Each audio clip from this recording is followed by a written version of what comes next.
Boat neck எப்படி draw பண்ணி cut பண்ணுறதுன்னு பார்க்கலாம். இன்றைக்கி day 6 of neck sewing challenge. First நம்ம ஷோல்டர் மார்க் பண்ணணும். ஷோல்டர் மார்க் பண்ணும்போது பார்த்தீங்கன்னா உங்களோட பாடி மெஷர்மெண்ட்லேருந்து 1 inch மைனஸ் பண்ணிக்கோங்க. 1 inch மைனஸ் பண்ணிவிட்டு அதை 2 டிவைட் பண்ணி மார்க் பண்ணணும். இப்போ என்னோடய பாடி மெஷர்மெண்ட் ஷோல்டர் வந்து 14 அப்படின்னா நான் -1 inch பண்ணிவிட்டு 13 வரும். ஸோ 13 டிவைடட் பை 2 போடணும். அதை இங்கே மார்க் பண்ணிக்கிறேன். 6 inch வரும். அந்த 6 inch நான் இங்கே மார்க் பண்ணுறேன். இதிலிருந்து ஒரு 1/2 inch கீழ்ப்பக்கம் மார்க் பண்ணிக்கணும். இது ஷோல்டர் ஸ்லோப்காக.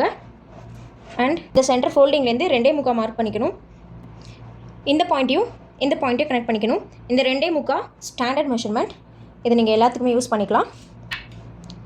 இப்போ போட் நெக் ட்ரா பண்ணணும். போட் நெக்குக்கு நெக் டெப்த் வந்து 3.5 4 நீங்கள் வச்சுக்கலாம்.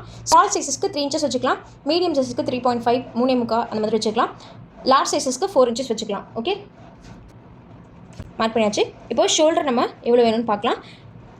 போட் நெக்குக்கு எப்போவுமே ஷோல்டர் வந்து இந்த ஷோல்டர் லைன்லேருந்து உள் பக்கமாக மார்க் பண்ணிக்கோங்க. நெக்கு விட்டு மார்க் பண்ணக்கூடாது. இப்போ இதிலேருந்து நான் 1.5 inch மார்க் பண்ணிக்கிறேன். ஓகே, ஷோல்டர் ஸ்ட்ராப் போட் நெக்குக்கு மெலிசாக இருந்தால் தான் நல்லாயிருக்கும். இங்கே 1.5 inch மார்க் பண்ணியிருக்கேன். நீங்கள் 2.25 மேக்ஸிமம் 2.25 வரைக்கும் யூஸ் பண்ணிக்கலாம். ரொம்ப ப்ராட் ஷோல்டராக இருக்காங்கன்னா நீங்கள் மேக்ஸிமம் 2.25 வரைக்கும் போகலாம். இல்லை 1.5 கரெக்டாக இருக்கும். இல்லை இப்போ இந்த பாயிண்ட்டையும் நம்ம கனெக்ட் பண்ணணும். கனெக்ட் பண்ணுறதுக்கு முன்னாடி இங்கே ஸ்ட்ரைட்டாக ஒரு லைன் கொஞ்சம் தூரத்துக்கு போட்டுக்கோங்க. இப்போ ஃப்ரெஞ்ச் கர்வ், இந்த ஷார்ப் எட்ஜ் இருக்குல்ல, ஃப்ரெஞ்ச் கர்வோட ஷார்ப் எட்ஜை இந்த பாயிண்ட்டில் வர மாதிரி வச்சுக்கோங்க. நம்மளோட ஷோல்டர் லைன் கிட்ட வர மாதிரி வச்சுக்கோங்க. கர்வியர் பார்ட் இந்த பக்கம் வர மாதிரி வச்சுக்கோங்க. ஜஸ்ட் இப்படி வச்சுட்டு நம்ம ஒரு கர்வ் போடுறோம். ஓகே, இங்கே கொஞ்சம் தூரம் ஃப்ளாட்டாக இருக்கணும். இதில் இருந்து தான் கர்வ் ஸ்டார்ட் ஆகணும். அவ்வளோதான் போட் நெக்.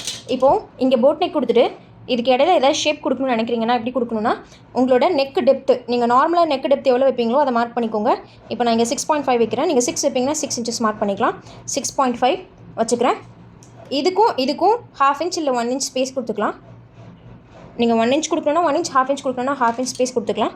கொடுத்துட்டு இந்த ஸ்பேஸில் நீங்கள் என்ன ஷேப் நினைக்கிறீங்களோ அந்த ஷேப் கொடுத்துக்கலாம். ஓகே, ஓவல் கொடுக்கணும் அப்படின்னா இப்படி கொடுத்துக்கலாம். இல்லை இப்படி ஒரு ஷேப் கொடுக்கணும்னு நினைக்கிறீங்கன்னா கொடுத்துக்கலாம். இல்லை ஐ ஷேப் கொடுக்கணும், கீ ஹோல் ஷேப் கொடுக்கணும் அப்படின்னா இப்படி கொடுக்கலாம். ஓகே, இது உங்களுடைய விருப்பம். இங்கே நீங்கள் என்ன ஷேப் கொடுக்கணும்னு நினைக்கிறீங்களோ அது கொடுத்துக்கலாம். இதை கட் பண்ணி எடுத்துக்கிறோம். நீங்கள் 1/4 inch சீம் அலவன்ஸ் கொடுக்குறத மிஸ் பண்ணிடவே கூடாது.